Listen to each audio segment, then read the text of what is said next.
Okay, thank you very much for your invitation and thank you for giving me the floor. I appreciate it. Good morning to most of you attending this workshop on Latin American and Caribbean Trade Facilitation Report. Good evening for some others, including some of my colleagues in ESCAP who are attending.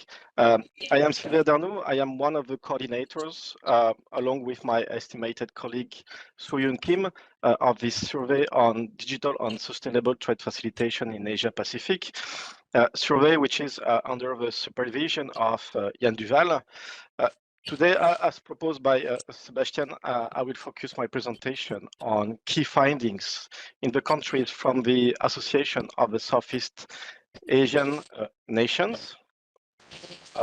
I'm sorry, but I don't see my presentation. It would be okay. So many notifications. Let's go. So I hope I will be able to respect the time by focusing on the following 4 parts. First, brief introduction, overview of the implementation in ASEAN, impact of trade facilitation in ASEAN, conclusion and way forward.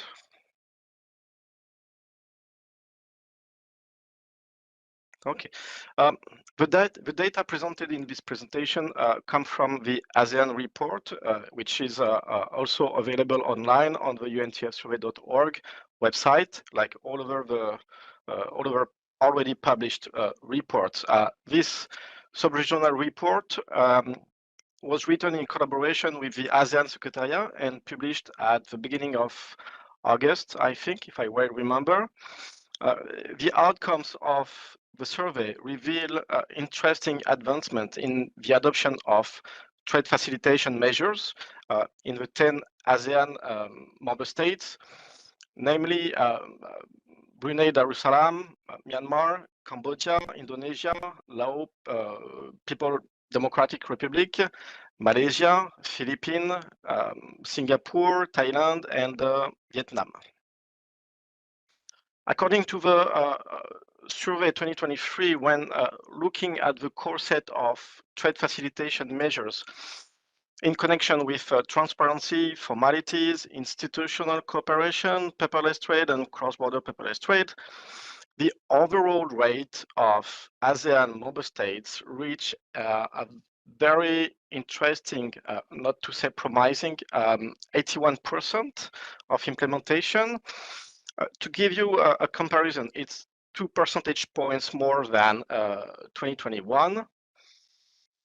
We can also notice that this figure surpasses the regional average of 67% observed in the Asia-Pacific region.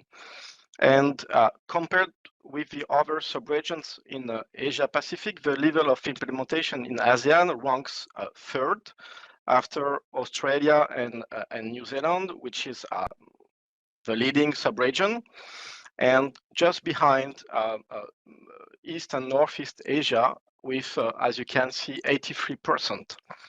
So this notable achievement highlights the active efforts undertaken by ASEAN member states during the past 2 years, despite the challenges posed by the long-term impacts of the COVID-19 pandemic, of course, and in particular, the ASEAN single window, which is an advanced cross-border paperless trade initiative, which demonstrated a rapid advancement with the exchange of electronic documents. So looking more closely at the national level, we observe that most ASEAN member states have made some progress in the implementation of trade facilitation measures between 2021 and 2023. As said before, the average implementation rate has witnessed a rise, climbing from 79% in 2021 to 81% in 2023. Notably, very quickly, Vietnam has achieved the highest progress with its implementation rate soaring by nearly 7 percentage points from, as you can see, 67% in 2021 to 74% in 2023. This increase of 7 percentage points mainly comes from paperless trade measures for 5 percentage points, but also from the subgroups, cross-border paperless trade and transparency, both for 1 percentage point. The second highest evolution comes from Lao PDR that progressed from 63% to 68% in 2023. And this increase of 5 percentage points mainly also come from the subgroup of paperless trade measures, actually exactly for 2 percentage points, and from transparency and formalities measures. So if we if we look more closely at the breakdown by country, we obtain the following figure, to which we have also added some sustainable measures related to trade facilitation for SMEs and agriculture. And what we observe is even more variations between the different member states. On one hand, Singapore clearly stands out with 96%, and we also have Malaysia, which follows with 88% implementation rate. On the other hand, Lao PDR and Myanmar recorded 56% implementation rates, which is below the Asia-Pacific regional average of 63%. It is also worth noting that when we add these sustainable measures, the implementation rates of most of these countries, except Indonesia, I think are lower than if we only consider the general and digital trade facilitation measures. So this disparity can clearly be attributed to the relatively lower implementation rates of measures related to sustainable trade facilitation, which are, as I said, trade facilitation for SMEs and agriculture. So here I propose you to have a look at the progress in the average implementation of the different subgroups of trade facilitation measures among ASEAN member states. The figure shows a steady rise in implementation rates during the 2019-2023 period, during these 4 years. Although the increase is much more moderate between 21 and 23 than during the period 2019-2021. Among ASEAN member states, the average progress observed between 2021 and 2023 is of 1 percentage point, while the increase between 2019 and 2021 was of 5 percentage points. I would like also to add that during the past 2 years, the progress has been equally balanced between WTO TFA related measures, digital trade measures, and sustainable measures. More specifically, ASEAN member states have been particularly active in implementing measures related to paperless trade, cross-border paperless trade, and also women in trade facilitation.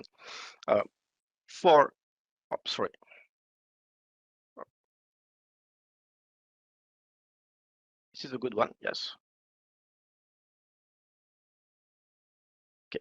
For each of these subgroups, the implementation rate has increased by 3 percentage points during the last 2 years.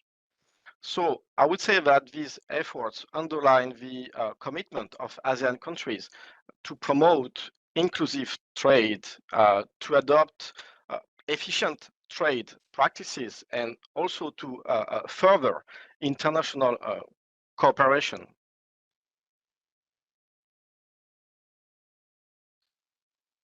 Briefly, we may take a closer look on the state of implementation of this particular subgroup that we call cross-border paperless trade in ASEAN. So from there, we observe that 80% of ASEAN member states have either fully or partially implemented the following measures, laws, and regulations for electronic transactions, electronic exchange of certificate of origin, and recognized certification authority. What we also can observe is that the measure with the lowest implementation rate is the paperless collection of payment from documentary letter of credit, which remains unimplemented in 40% of the member states. So clearly 4 of the 10 member states. So here, I would like to highlight some good practices among cross-border paperless trade measures. The e-form D has been fully exchanged among the 10 ASEAN member states, which is a success. But moreover, from July 2022, we also have 4 countries, namely Indonesia, Malaysia, Thailand, and Vietnam, which fully issue this document electronically. The hard copy is only issued when if the ASEAN single window has some technical problems. In 2022, ASEAN member states have also expanded the ASEAN single window to facilitate the exchange of other trade-related documents, such as what we call the ASEAN Customs Declaration Document, ACDD, which is now exchanged among 9 ASEAN members with 1.7 million ACDD documents exchanged in 2022. We can also mention Indonesia and Thailand that have started to exchange electronic phytosanitary, also known as e-phyto certificates, since December 2022, while the Philippines are supposed to join them actually very soon. In addition, ASEAN member states are engaged in discussions with what we call dialogue partners, including China, the Republic of Korea, and the United States to explore the exchange of various trade-related documents. So this is for the good practices. In line with these good practices, I would like to quickly make some kind of promotion of our CBPT, what we call CBPT database, which has been commonly developed between ESCAP and the International Chamber of Commerce. This public repository includes international and innovative cooperation projects involving trade facilitation procedures all along the supply chain. It can be government to government, business to government, business to business. And actually, this website shares a lot of information about all these innovative projects, such as technical requirements or the nature of the documents which are exchanged. Therefore, economic operators, public and private stakeholders can learn about ongoing innovative projects facilitating cross-border trade in their neighboring countries. So I really invite you to visit this database that you can find on digitalizedtrade.org. As written, it's a little bit a small cap, sorry for that, but it's written in the bottom right corner. So more broadly, ESCAP supports digital trade facilitation through what we call the framework agreement on the facilitation of cross-border paperless trade in Asia and Pacific. We call it commonly CPTA. So the objective is to facilitate data exchange among member states ESCAP member states by providing an intergovernmental framework to develop legal and technical solutions. As we know, trade facilitation plays an important role in minimizing the negative effects of on the environment of the transportation of goods across borders. And this UN treaty entered into force in 2021 and is open to any of the 53 ESCAP member states. And actually, it is complementary to the WTO TFA as well as any sub-regional efforts. Very briefly, we have 7 new countries which have acceded to the CPTA in 2022, 2023, and more countries are expected to join in 2024. Our next session on the Paperless Trade Council is foreseen in June 2024.